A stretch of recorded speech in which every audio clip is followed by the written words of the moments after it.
लोकसभा चुनाव को लेकर बीजेपी उम्मीदवारों की दूसरी लिस्ट को लेकर खींचतान अभी भी बनी। इस लिस्ट पर सबकी नजरें क्योंकि कई अहम सीटों और बड़े उम्मीदवारों के नाम पहली लिस्ट में नहीं थे, जिसके बाद से बीजेपी के दिग्गज प्रत्याशियों को लेकर कयास लगने लगे।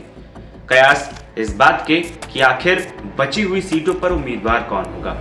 इस बीच खबर है कि भारतीय जनता पार्टी इस बार के चुनाव में टीवी पर राम का किरदार निभाने वाले एक्टर अरुण गोविल और पूर्व नेता कवि कुमार विश्वास को भी चुनावी मैदान में उतार सकती है और दोनों के लिए यूपी की 2 सीटों पर चर्चा चल रही है। पश्चिमी उत्तर प्रदेश की मेरठ और गाजियाबाद लोकसभा सीट पर बीजेपी का कब्जा है। दोनों ही सीटों पर मौजूदा उम्मीदवार लगातार जीत दर्ज करते आ रहे हैं। ऐसे में चर्चा है कि मेरठ से भाजपा कुमार विश्वास या फिर अरुण गोविल को उम्मीदवार बना सकती है। मेरठ से भाजपा के मौजूदा सांसद राजेंद्र अग्रवाल हैं, जो लगातार जीत की हैट्रिक लगा चुके हैं।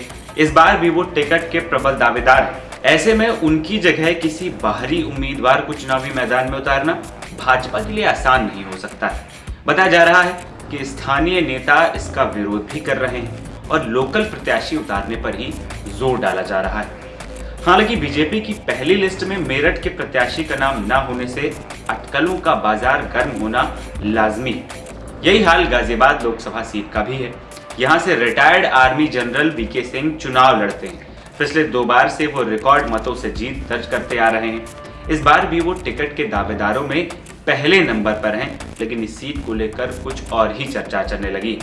आम आदमी पार्टी के संस्थापक सदस्यों में से एक रहे कवि कुमार विश्वास को भाजपा गाजियाबाद से टिकट दे सकती है। गाजियाबाद में भाजपा का बाहरी उम्मीदवार उतारने का रिकॉर्ड रहा है। यहां भी बीजेपी कार्यकर्ता चाहते हैं कि किसी स्थानीय नेता को ही प्रत्याशी बनाया जाए।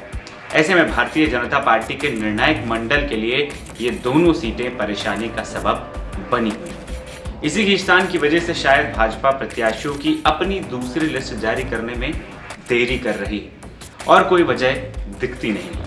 वहीं बता दें कि इससे पहले भारतीय जनता पार्टी ने 51 प्रत्याशियों की पहली लिस्ट जारी की थी।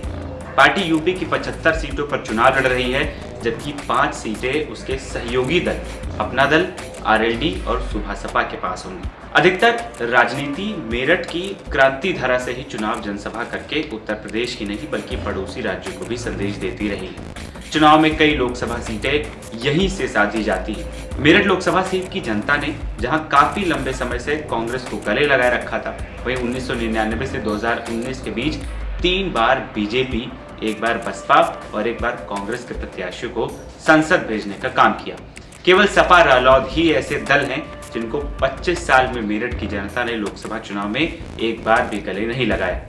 हालांकि इस बार 2024 के चुनाव में सपा और कांग्रेस का इंडिया गठबंधन गोल खिलाने के दावे कर रहा है। 2009, 2014 और 2019 में लगातार बढ़ते भाजपा की वोट प्रतिशत ने 3 बार राजेंद्र अग्रवाल को संसद भेजा। 2024 के चुनाव में श्री राम मंदिर की लहर के चलते भाजपा के बड़े नेता वोट प्रतिशत के बढ़ने का दावा कर रहे हैं, लेकिन प्रत्याशी कौन होगा फिलहाल तय होना बाकी। मेरा नाम है आदर्श और आप देख रहे थे एनबीटी ऑनलाइन। नमस्कार।